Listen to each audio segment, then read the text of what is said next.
Hey everyone, I'm Parker. I'm Mike. Hey guys, I'm Seid, and this is the Try Hard podcast.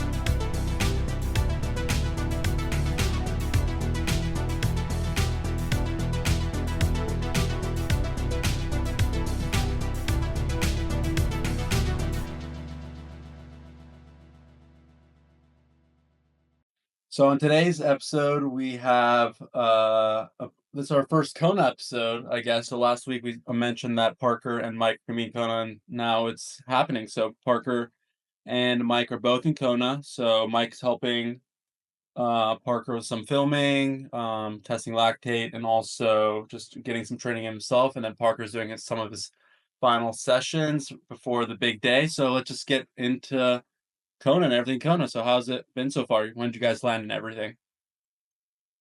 Yeah, I guess I landed first, so I guess I can start. We got here, or we both got here on the same day, Sunday. Today is the Thursday, the 17th. So we arrived Sunday on the 13th. Mike and I landed, I think, 20 minutes apart or so? Yeah. 20 minutes or so apart. And then I had a good friend of mine, Yana, actually, she won the female age group world championships in Nice just a couple weeks ago. She's in Kona, and she's a good friend of mine. So she actually picked me up in the airport with my luggage and then drove me to the Airbnb. And then Mike met myself here. Good flights. Yeah, good flights. I had a rental car and there wasn't going to be enough room for us in one car. So yeah, we had 2 bikes and 3 pieces of luggage total. Yeah. So yeah, the bikes wouldn't fit it. But then yes, Sunday. So we got here Sunday night. We just spent building up the bikes, right? Yeah, for the most part. And then we were still kind of on that East Coast Central time. So we both woke up around 4 in the morning on Monday and finished building the bikes till, I don't know, about sunrise. Got some breakfast, and then we went to the Kona Aquatic Center.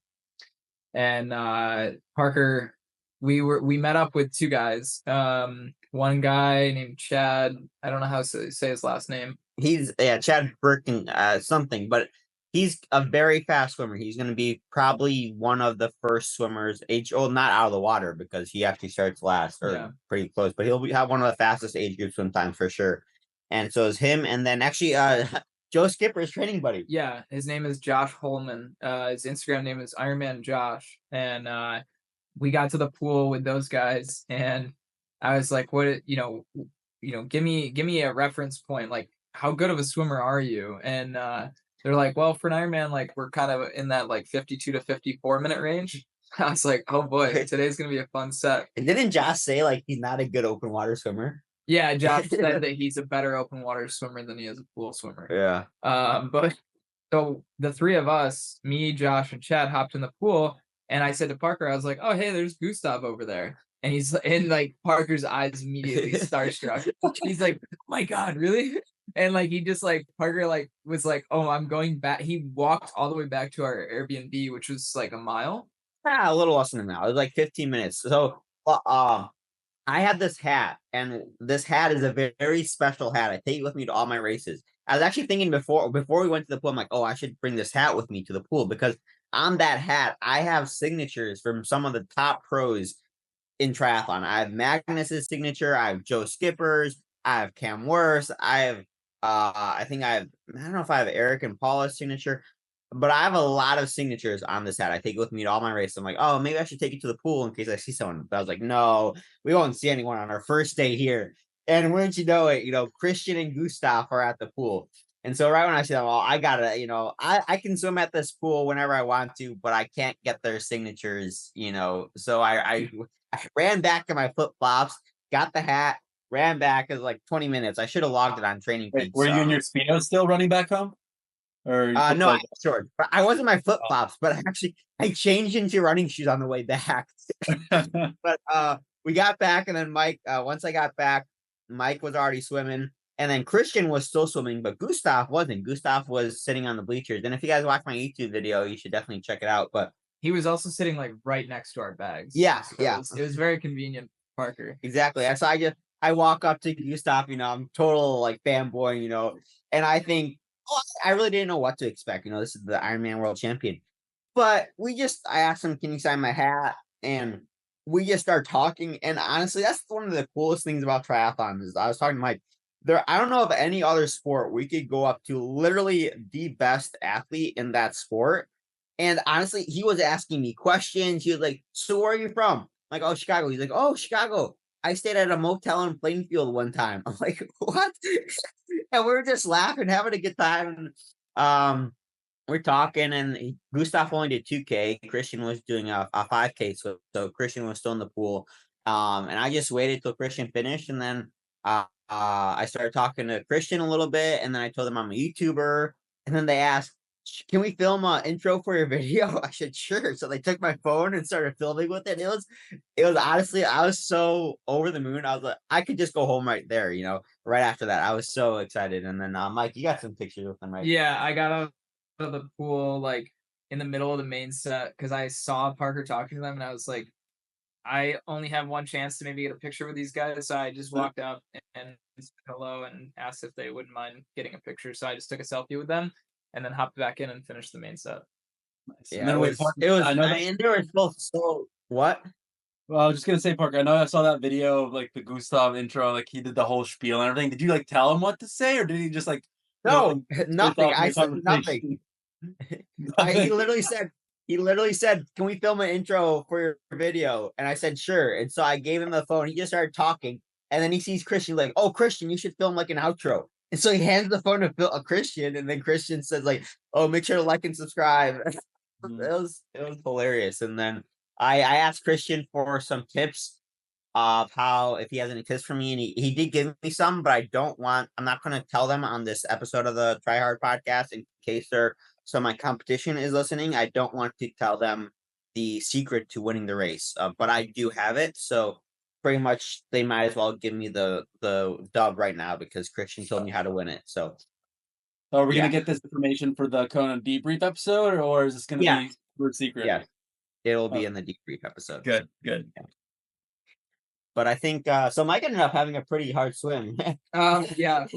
Yes. So I kind of knew it was going to be brutal going into it, but like I got out of the pool like 3 times because I hopped in and my form goggles weren't working. And funny enough, this is like the second time in my last 3 swims that the form goggles have shut down. But got an email from them later that day before I could even reach out to them, and they said, "Hey, we noticed there's an issue with the batch of goggles that were sent to you.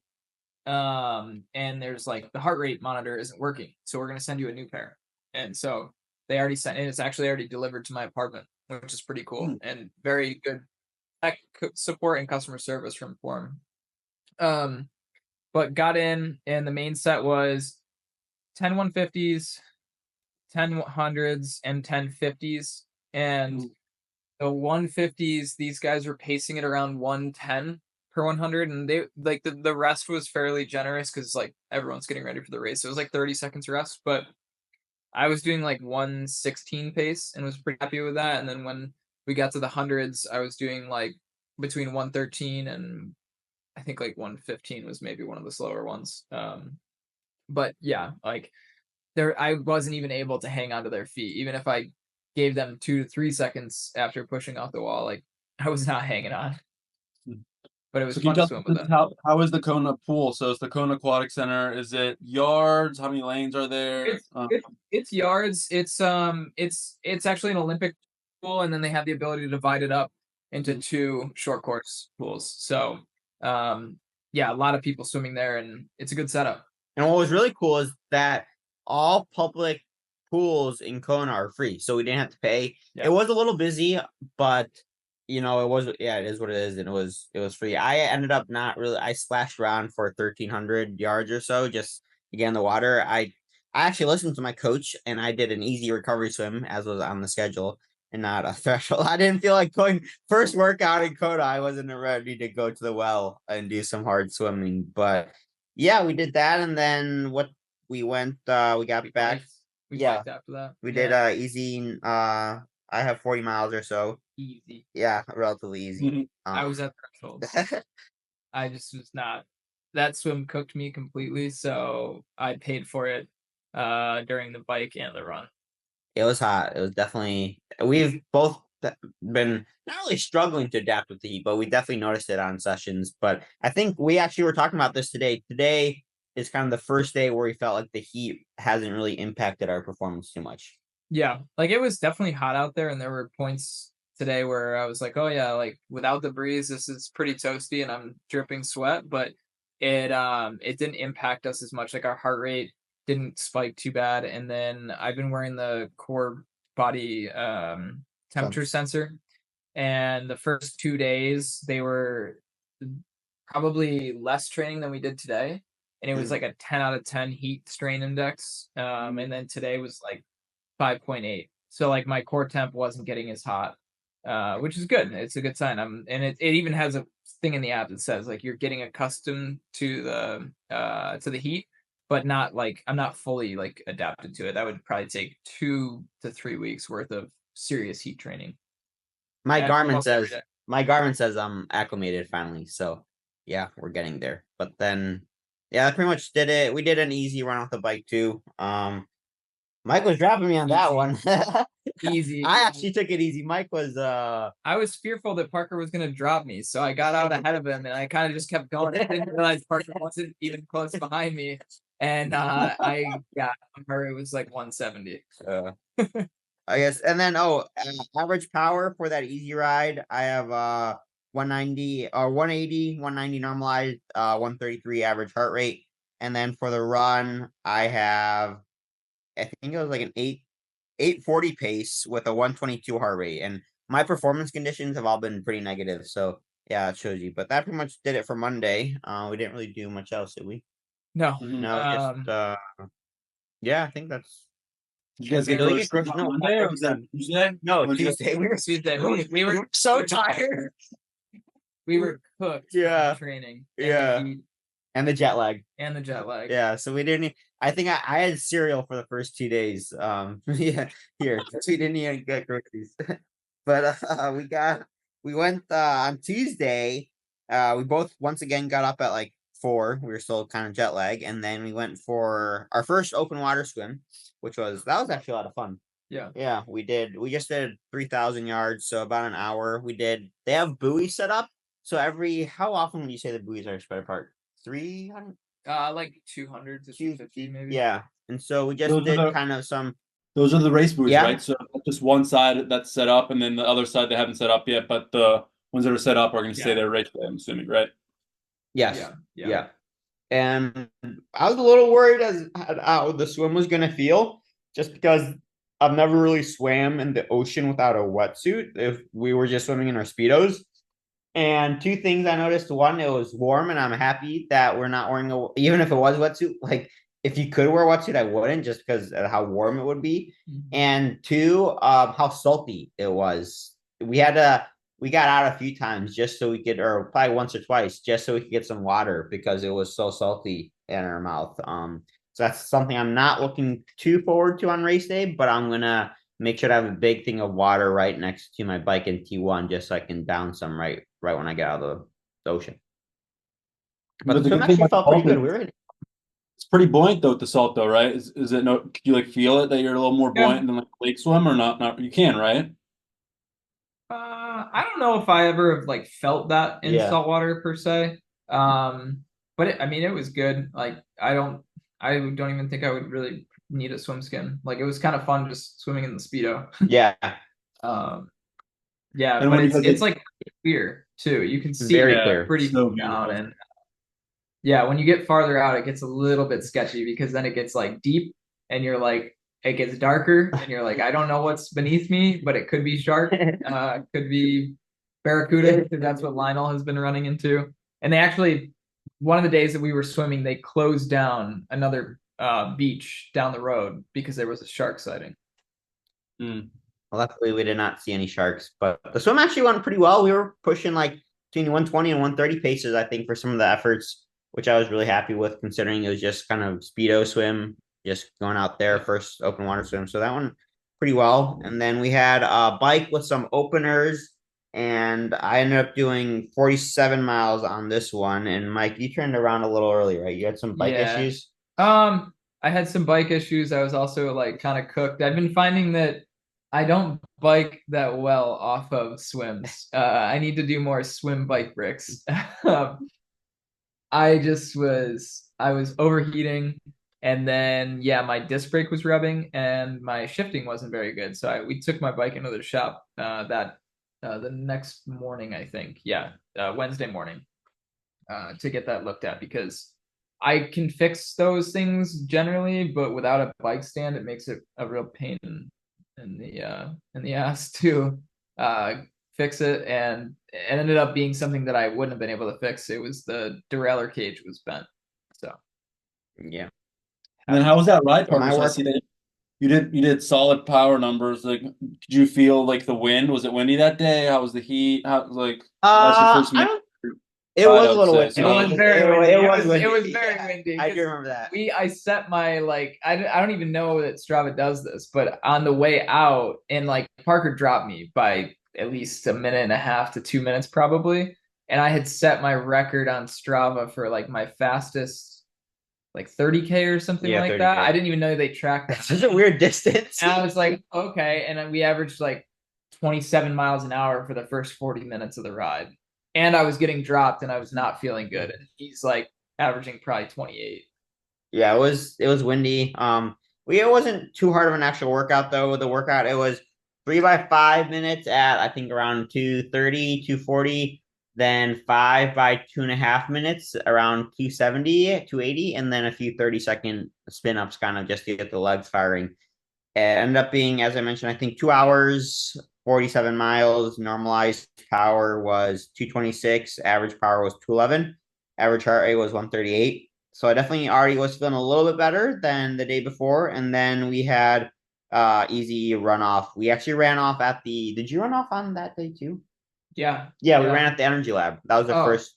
Wait, no, I did. I ran in the morning. That's right. Yeah. I ran first thing in the morning, and it was supposed to be an easy run. And then I ran into Chad and Josh. Like they were like starting their run just after I started mine. And I was like, oh, let me run up to them and run with those guys. And they're like, yeah, we're just doing an easy run. And I kind of forgot that Josh can run a 2:29 marathon. So like his easy pace is like pretty much like threshold for me.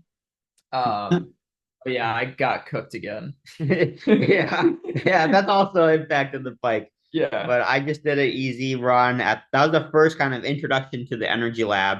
Very another easy one though. It was 8:30 average pace, 125 heart rate. So my kind of idea or my thought process, this first week, or really honestly from now until the race day, is I don't want to push the run, or I don't want to push any session that I don't need to, especially the first few days when I'm still getting acclimated to the heat. Because I know if I start overcooking it, then I'm just going to dig myself into a hole. And so I really made sure to take the easy sets super easy. So I'm very happy with how the swim, bike, and run felt on Tuesday. And then did we do anything Tuesday? We got groceries Tuesday. And we found out that Walmarts in Hawaii are not the place to go for groceries. Actually, Safeway was the best. We learned that yesterday. Was good for produce. Yeah. So we went to Walmart, and then we stopped at Target. And then we also stopped at the bike store to get some CO2 cartridges. Yeah. Yes. Yeah.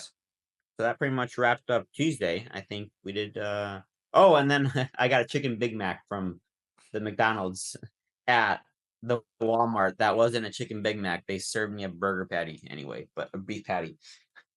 Yeah. So anyway, any questions on Tuesday? No, not really. So on Wednesday was your you had the big your big 4K swim. Yeah, I would say like Wednesday was probably the first day that I started to feel a little bit better. And yeah, we did the open water swim. We had a really fun time doing that, because what we decided was, instead of making it like a structured swim, we would just someone would lead out every other buoy. So the plan was kind of initially to go out 1,000 yards, come back 1,000, and basically do 4 by 1K. But as we got deeper in the water, we got past like the 750 to 800 yard mark, and we were like, yeah, this is a little sketchy. Like we could see like really far down, and it's dark, and like I said earlier, with like the fear of sharks, Parker got out, like stopped swimming, looked at me and was like, "Do you want to go back?" And I was like, "Yes." Like, yes, I have no aspirations to swim to the next buoy right now. So we went back, and we just took turns trading off who was leading and trying to practice swimming on feet and drafting, and then eventually we found some guy who was pretty fast in the water, and we like Parker stayed on his feet, and then I was trying to like stay on Parker's feet as like in a line there, and it was tough, but it was fun. Yeah, and we basically just did that for the entire swim, just like trading places, and then we stopped I think once or twice to get some water just because of the salt and everything.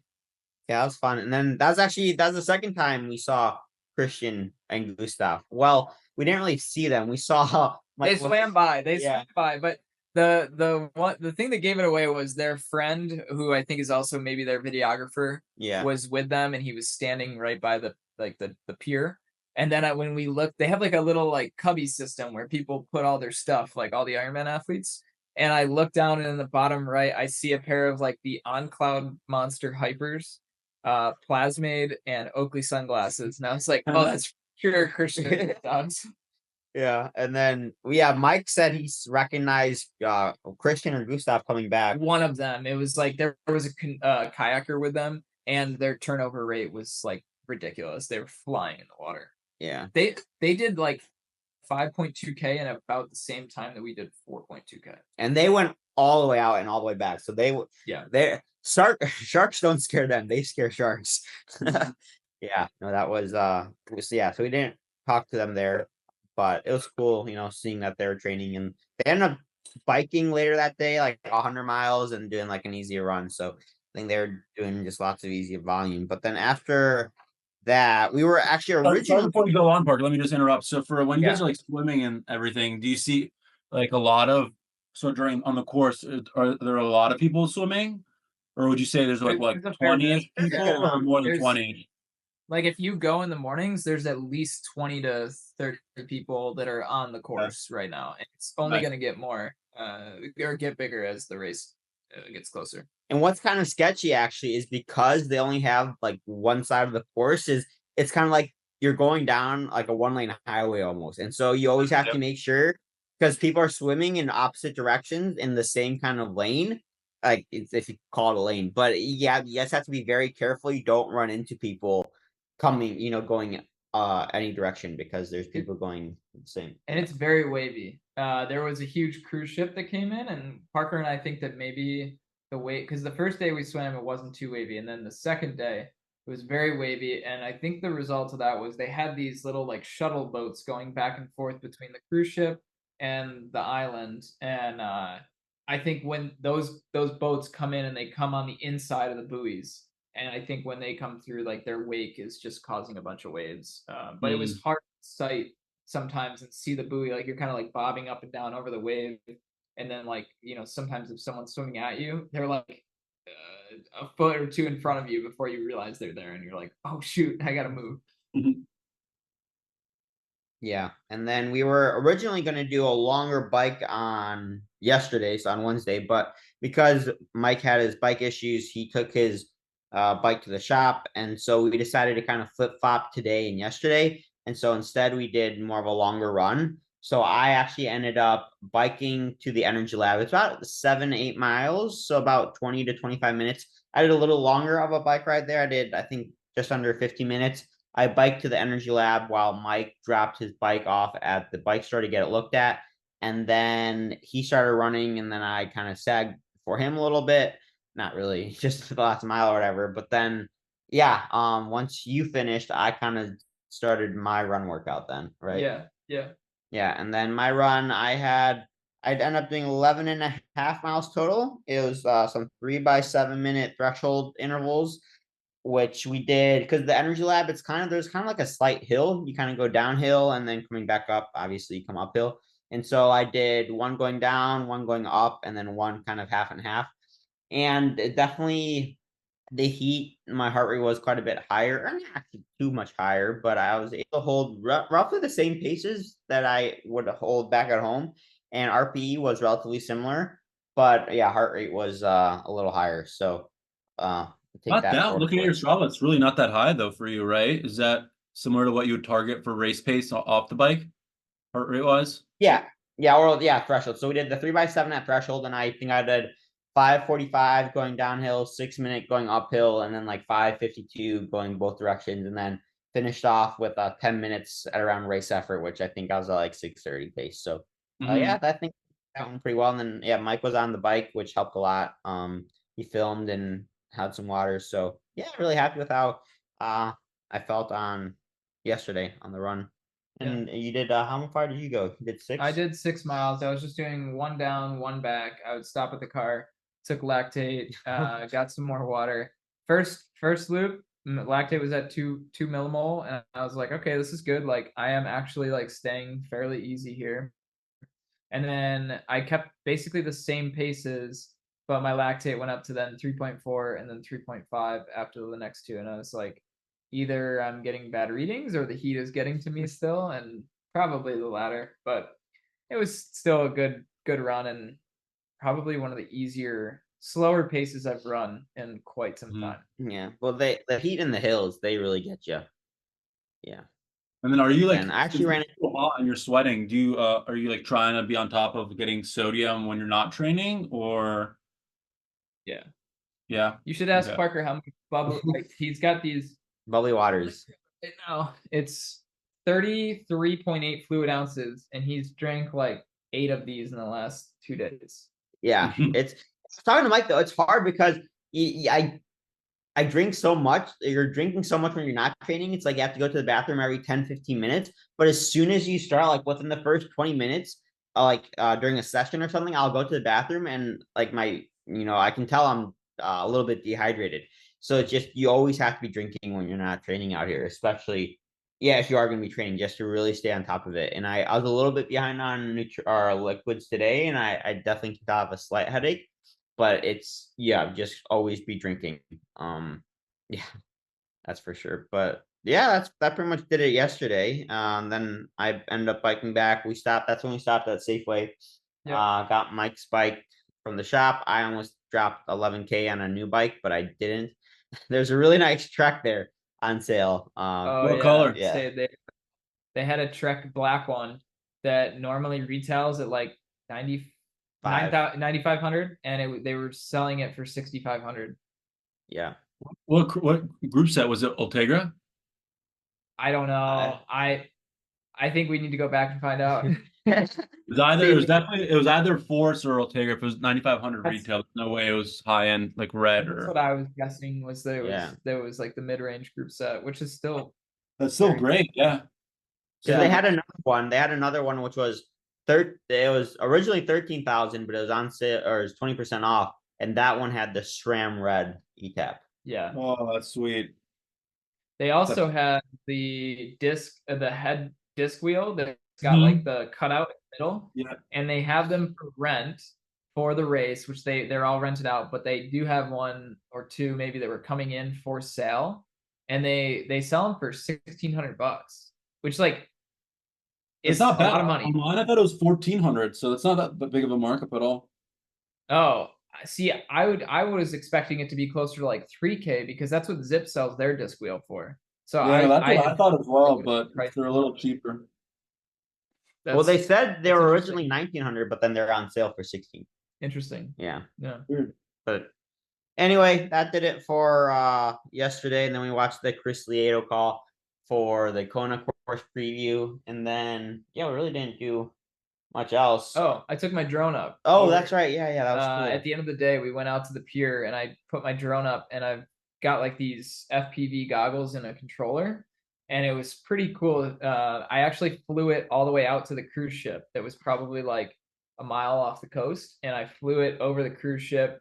Got some cool videos of that, and then there was someone that was parasailing or paragliding. And I was able to fly it kind of close to there, but like far enough away where it wasn't gonna cause any issues. Yeah, we got clips of it. It'll be on the next YouTube video, so definitely Yeah. check that out. Yeah, that was super cool. Yeah. And then I could tell just walking around though, man, I didn't put as much sunscreen on as I probably should have, and I could tell just walking to the pier and back was like a 5-minute walk. I was pretty darn cooked.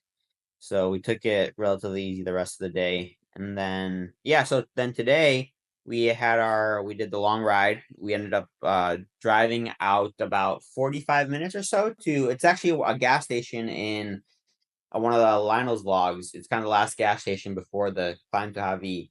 And so we drove out there for about 45, 50 minutes, parked, and then we had a bike workout today. It was supposed to be 2x15 at kind of an endurance effort, then 2x10 at sweet spot, and then another 2x15 at a little bit higher of an endurance effort.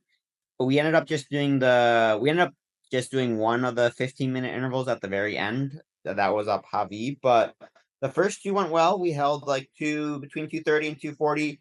Then the sweet spot intervals were between 280 and 290.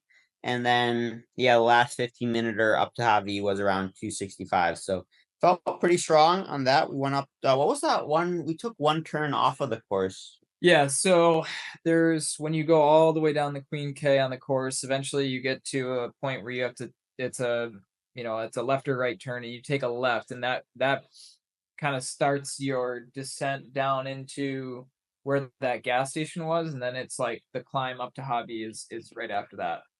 If you turn right at that stop sign, you end up basically going up this road that goes to another town kind of in the middle of the island. And we mapped it out on Strava last night because I was just curious. And as I kept like plotting the points on Strava, it's just like the elevation graph is just like up, up, up, up. There, like it never levels off.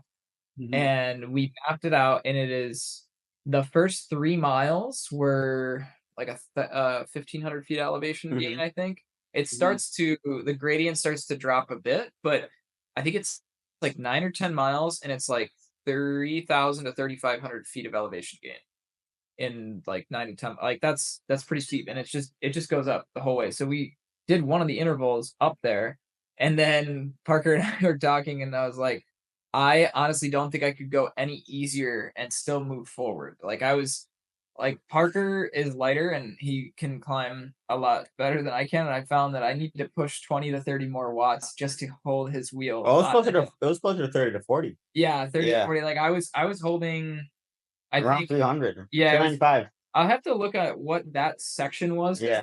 We did like 5 minutes of the interval before we got to that point, and then the last 10 minutes of that were up the climb, and I think my normalized on that was 270, but before that hill it was maybe like 250 or something. Yeah, I don't know. So yeah, it's it took a lot of energy to get up that hill. I think I could have made it to the top, but I probably would have been smoked for the day. Yeah, I would have only been able to descend home.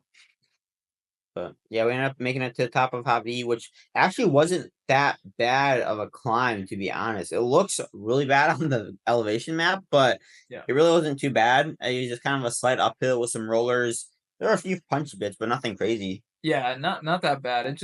And today we even had the wind like in the face. The last maybe like 3 to 4 miles of the Javi climb, you could really feel the wind in your face, and that slowed us down for sure. And that's where I lost a lot of time to you. But yeah, once you get up there and you make the turnaround, it's like when we made that turnaround, I lapped my bike computer, and we did for I think the first 20 minutes of like going down out of Javi, we averaged like 32 miles an hour. Yeah, we're pushing like 190 watts. Yeah. You're just ripping, and we had a little bit of tailwind too, so that helps. Yeah, so no, good day. And then we did a short little run off there, just about 30 minutes, 3.5 miles, nothing crazy, just super easy.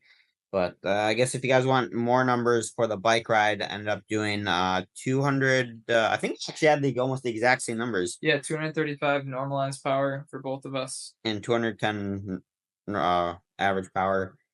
Yeah, so went well, felt good, got some good videos.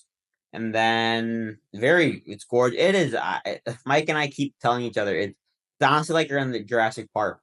You have the volcanoes, then you have the ocean on the other side. It's it's really something else. It really does add to the mystique of the island and the race experience. It truly is pretty magical. I can tell why people want to have the World Championships here. It truly is special.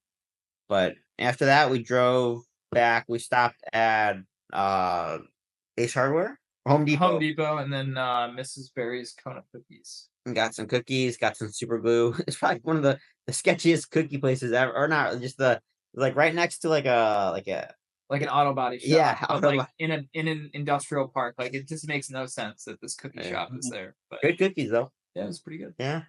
And that's about yeah, I had some issues with my bike or repair kit or whatever. I had to super glue something together. But that pretty much it wrapped it up for today. And then I think later today we're going out for some burgers and fish.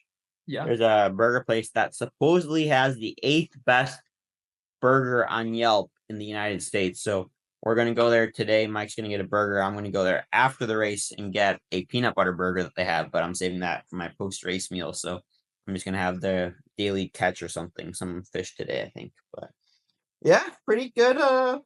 And as Mike was saying, or as we said kind of earlier, today was kind of the first day where I could tell at least Mike definitely looked a lot better on the bike, pushing some good power, and I felt great besides the slight headache. And legs felt great, the best that I ever felt in TT. So very happy with how things are shaping up so far. Yeah, Nice. Finally, I didn't get dropped to the point where I have to just turn home and say, screw the workout and soft pedal. Nice. And Yeah, I know you guys were mentioning that that little road. So I was doing some research on the island. So it has, I don't know how to pronounce it, but the Mauna Kea access road. That climb is apparently one of the hardest climbs in the world, like one of the hardest climbs in the world, it says here on Google. So it starts at 6,500 feet of elevation, goes up to 13,800 feet of elevation, and it's 42 miles. And it must that's got to be a different road. Yeah, that's got to be a different road. No, it's a different road. It's not on the same one. I'm just saying it's kind of like a different part of the highway, but it's a 42.6 mile climb at 6.1% average. The steepest quarter mile is 16.5%, and the steepest continuous mile is 14%. So it's absolutely insane. So what's it called again? Mauna Kea access road. So MAUNA space KEA access road. So the summit has 42% less oxygen than the start. So So yeah, it says like it's one of the hardest climbs like in the world, which is crazy. And then another really cool Hawaii climb is there's one that starts at sea level and goes up all the way to 10 feet. So that's a 37-mile climb. So I definitely want to do those eventually in my lifetime, one day. But definitely not do that when you're training for Kona, because you're going to be toasted after that, both of those climbs. And I'm sure that the Mauna Kea one, I'm looking at it right now, that like actually goes up to the volcano. Yeah. And like, yep, it does. Yep. Or one of the volcanoes. It looks, is there multiple? I don't know. Yeah, but that would be. Yeah, it'll be really hot. Yeah. It says it's a 2-hour drive with a car from like all the way to the summit, I guess. Or yeah, I don't even want to imagine how long it is of a cycling ride. 42 for anyone that's not been to Hawaii or like been to Kona, it takes long to drive everywhere here because the highway speed limit is like between 35 and 45 miles an hour in most sections, and there's only a small part that was like 55. So like it just takes forever to get places. It's good for biking though, at least kind of good for biking. The highway's a little sketchy when trucks go by and you get a crosswind and you're like, I might just dip over. It's a little scary. Yeah.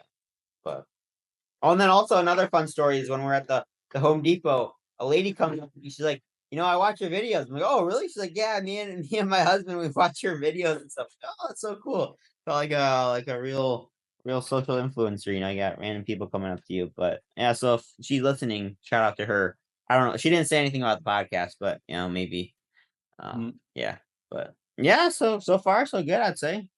Yep. And then so a couple questions I have. So what do you guys think of it so far, like expectations versus reality? So is Kona everything that you thought it was going to be? Better, worse, or What do you guys think?